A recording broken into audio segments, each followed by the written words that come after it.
Le prochain invité, on se connaît bien parce qu'il a été directeur du Centre d'études collégiales pendant près de 5 ans. Il est maintenant le nouveau directeur général du Cégep de la Pocatière du Centre d'études collégiales de Montmagny. Steve Gignac, bonjour. Bonjour Michel, Comment allez-vous? ça va bien? Tellement content de te rencontrer ce matin. Ben oui, Et ça puis de fait venir plaisir de vous recevoir aussi. venir te parler de notre cégep, d'informer ton auditoire aussi sur plein d'informations que je vais vous donner ce matin, là. Steve, depuis le 5 août, vous êtes le nouveau directeur général. Vous succédez à Marie-Claude Deschênes, que j'ai grandement apprécié, puis je pense que tout le monde a apprécié Marie-Claude. Écoutez, moi, Marc-Claude, c'était ma directrice générale, hein, parce Oui. que j'ai été, comme tu sais, directeur à Montmagny pendant 5 années. J'ai été 8 ans par la suite directeur des études au Cégep. Alors, Marc-Claude, c'était ma patronne Ben, tout puis elle, au long. elle était là pendant 13 ans, donc vous avez été, Tout à fait, tout à fait. vous avez travaillé avec elle. J'étais privilégié d'avoir une grande dame de cette qualité-là comme patronne, comme directrice générale. J'ai beaucoup appris d'elle. Et Marc-Claude, elle a quitté avec un legs très intéressant. Donc, ma piste d'atterrissage là se fait très, très, très bien. Et puis, je poursuis dans la même lignée de rigueur, d'excellence, de succès, de réussite. On est un cégep humain. Alors ça, c'est toute une base qui va se poursuivre au cégep de la Pocatière pour les prochaines années. Bon, on dit toujours, c'est l'expression qu'il dit, là, que vous devez chausser de grands souliers Tout à pour fait. remplacer Marie-Claude. Vous êtes là depuis le 5 août. Euh, comment vous trouvez ça? Comment de prendre le bureau officiel, là, mais vous l'avez dit, vous avez travaillé 13 ans avec Marie-Claude. Là, maintenant, c'est vous le grand patron. Ouais. C'est quoi parce qu'il y a des défis devant vous. Il y a de bons défis. Oui. Il y a de très bons défis. Il y en a un actuellement qui s'appelle la piscine du cégep de la Pocatière. J'étais pour vous en parler. J'attendais le bon moment. Nommons l'éléphant dans la pièce. Alors, c'est un équipement incontournable pour la communauté, la piscine. On doit trouver la façon de dénouer cette impasse-là. Alors là, on va s'attaquer à ce dossier-là dans les prochaines semaines.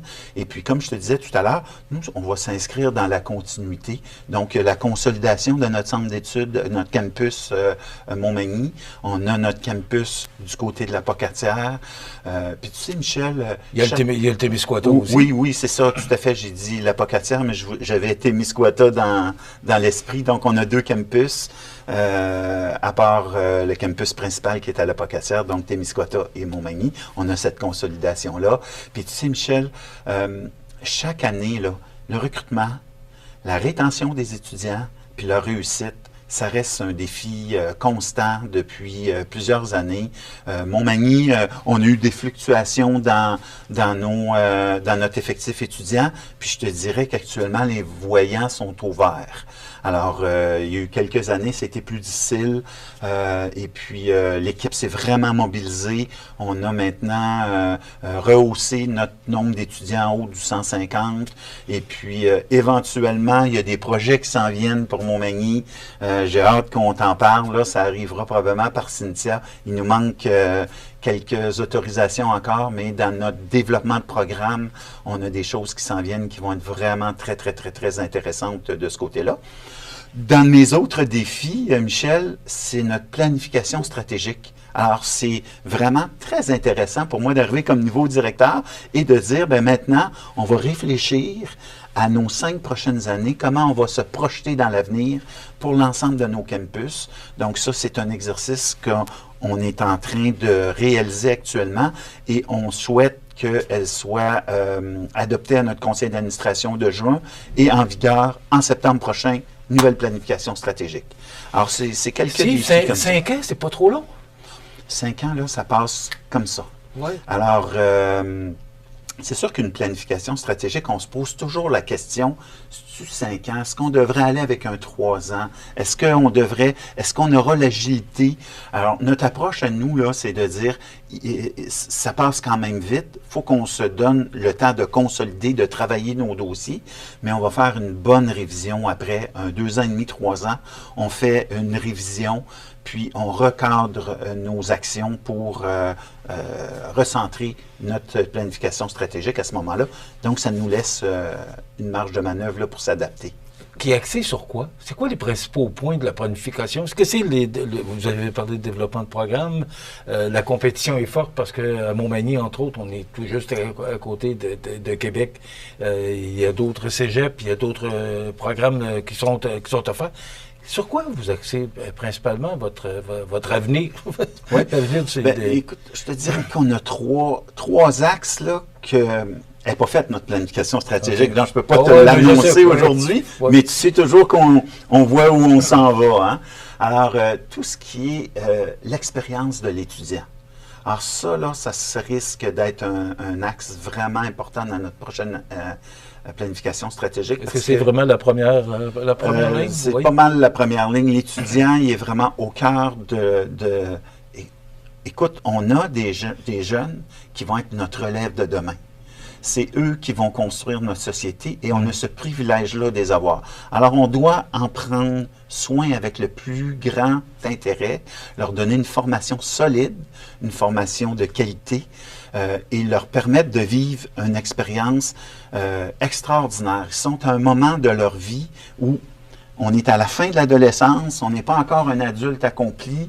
Alors, cette transition-là, on nous permet de modeler, de donner le meilleur de ce qu'on a à donner en enseignement à ces jeunes-là qui vont être notre relève de demain. Fait que l'étudiant, ça risque d'être un pôle très, très important. Je t'ai parlé de rétention, réussite et recrutement, là, donc nos 3 R. Ça sera sûrement un axe où on va mettre du temps là-dessus. Un deuxième axe risque d'être plus tout ce qui touche également notre personnel. Alors, ce qui fait la qualité du cégep, c'est la qualité de son enseignement, c'est l'accompagnement des membres du personnel, qu'ils soient personnel de soutien, professionnel, enseignant. Donc, on veut mettre l'emphase sur aussi prendre soin de notre monde. On est dans un environnement de compétition. Le recrutement de la main-d'œuvre, c'est un défi constant. Oui. Donc, de faire vivre aussi une expérience intéressante à notre personnel qui puisse se développer et puis qui puisse être heureux dans ce qu'ils font, être efficace, avoir les bons outils. Ça, c'est tout des éléments qui vont toucher notre recrutement. Puis, je le disais tout à l'heure, si tu veux donner le meilleur de toi-même, il faut que tu sois heureux dans ton travail. Ça sera sûrement un axe sur lequel on va travailler, notre milieu humain. Et je te dirais, en terminant, un dernier axe, là, ça va être tout ce qui va toucher peut-être le numérique, nos infrastructures.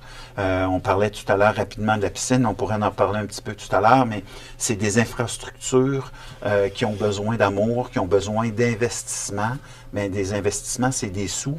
Puis si on en met là, on en met moins ailleurs, donc c'est des sacrifices. Donc, ça va être tout cet équilibre-là là, qui va être à trouver dans nos prochaines années là, de ce côté-là. Bon, la piscine, parlons-en, parce que vous avez eu une belle nouvelle la semaine dernière, la MRC de Kamouraska qui va investir 1,2 million, mais il en manque encore 4 points quelques, là, parce qu'on ne sait plus trop. Là, on dit 11,9 millions, là, c'est plus près de 12 millions de dollars.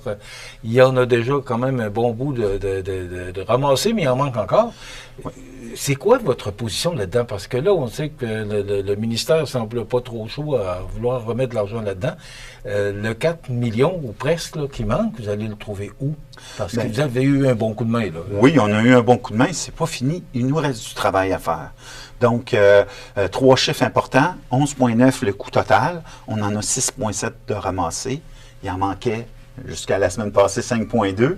Donc, maintenant, 1,2. Il en manque 4. C'est 4 millions dans le 4 millions, c'est beaucoup d'argent. Oui, mais il nous reste quand même du travail à faire. Et on a demandé à nos députés, à nos élus municipaux et de la MRC de ne pas nous lâcher et de travailler ensemble, de faire une équipe, un task force, comme on dit en français, là, une équipe de force pour arriver à ficeler ce dossier-là. Donc, c'est des petits pas, ça prend du temps, il faut être patient, mais on ne lâche pas, puis c'est pas terminé. On collectionne pas les mauvaises nouvelles ni les bonnes nouvelles, mais là, la semaine passée, ça en était une bonne. Hein? On peut dire que c'est une bonne nouvelle. Et puis, on continue là, à travailler le dossier pour faire progresser, parce que je te dirais, c'est inadmissible et inconcevable que cet équipement-là n'existe pas. Puis les alternatives ne sont pas nombreuses. Il y a la piscine du cégep, mais si on parle de construire un complexe aquatique ou une piscine pompard à zéro, on en a pour autour d'un 20 millions. Pourquoi on a attendu aussi longtemps ou d'être vraiment d'avoir le décollé sur la vitre, là? On n'a pas vu venir ça, que ces équipements-là, parce qu'il y a probablement d'autres équipements au centre d'études collégiales ou au cégep qui sont désuets. Là. Il y a beaucoup d'établissements scolaires au Québec là, qui ont besoin d'amour, là. Mais vous ne pouvez pas mettre tout votre argent pour la piscine. Alors, avez-vous peur d'avoir d'autres surprises? Pourquoi on a laissé traîner ce dossier-là? Traîner, je le mets vraiment entre guillemets, là. Mais je te dirais, le rapport de la vérificatrice générale là, du Québec a sorti au mois de mai 2024. Et puis, le cégep est cité dedans comme un exemple où les infrastructures, puis c'est pareil pour l'ensemble des cégeps, mais on a été audités pour élargir les conclusions à l'ensemble des cégeps. Et il y a vraiment eu un sous-investissement dans les dernières années. Puis écoute, c'est sûr que c'est plus intéressant de travailler à avoir un côté attractif, à rajouter des sports ou tout ça, plutôt que d'investir nécessairement dans de la plomberie, du chauffage, de la climatisation. Puis nos enveloppes sont dédiées aussi, puis ce qui est dédié aux infrastructures est nettement insuffisant. Donc, tout ça pour te dire, Michel, j'en ai peut-être pour 40 à 50 millions là, à mettre dans le cégep pour refaire tout ce qui est mécanique, ventilation, plomberie, chauffage, ventilation, etc., etc. Là. Donc, quand je dis dans notre prochaine planification stratégique, ça va faire un point partie. important, ben oui. Maintenant, quand tu dis, vous ne l'avez pas vu venir d'avance, on ne l'a pas vu venir d'avance parce que tous les voyants étaient ouverts. Donc, on travaille le dossier aussi depuis quand même 2020-2021 et aller jusqu'en 2023. Oui, il y a eu des coûts qui ont augmenté. En 2021, on avait estimé environ 6 millions, 6,5 millions la rénovation de la piscine. Et quand on a fait des travaux un petit peu plus poussés, ben, les coûts ont augmenté parce que ce qui avait été estimé ne rentrait pas dans le cégep. Et là, le temps passé, bien, quand le temps passe, 21 mois ont passé entre 2021 et 2023 où on a eu la réponse que c'était négatif, bien, les coûts ne sont pas restés les mêmes. Ils ont augmenté eux aussi.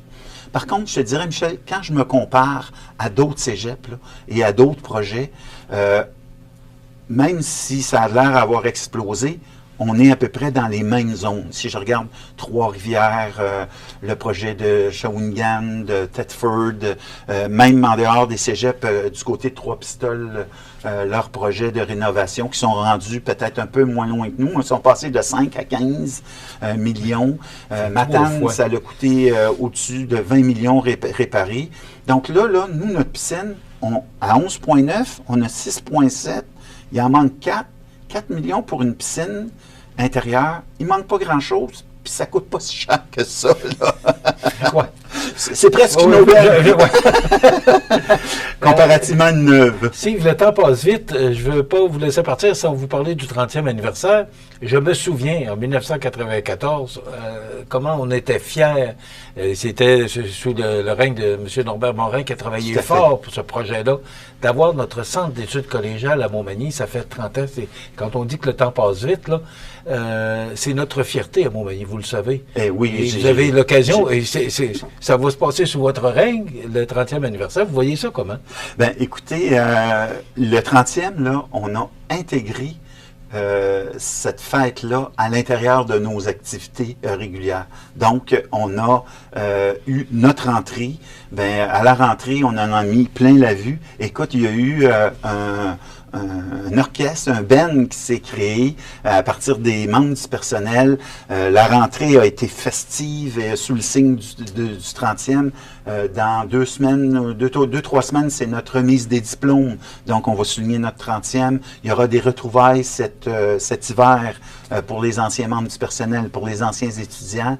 Et la programmation plus détaillée pourrait être faite si je te lance l'idée, si tu as le goût d'inviter notre directrice Cynthia Lavoie pourrait venir vraiment t'enquérir. Mais il reste que c'est 30 ans de fierté. Et on va continuer pour les 30 prochaines années à prendre soin de notre centre d'études, prendre soin de nos étudiants dans la région. C'est tellement un plus pour nous, dans Tout à notre fait. région, que ce soit pour la MRC, là, je parle de Montmagny-Lillet, c'est tellement un plus pour nous autres d'avoir le centre d'études collégiales. Puis même pour les parents, c'est des coûts astronomiques Oui. là, maintenant, là, qui se prendre un appartement, tout ce qui va avec le déménagement, de quitter la maison et tout ça. Et on sait tous, les études le disent, que plus longtemps tu restes dans ta région, ben plus tu as Tu de restes chances, attaché, hein? plus tu as de chances de revenir après tes études, t'y installer, puis vivre. Puis on a un milieu ici vraiment de grande qualité. On n'a pas de trafic, pas trop de pollution. On est en sécurité dans la région ici. Alors, c'est tous des bons indicateurs pour élever une famille puis s'établir.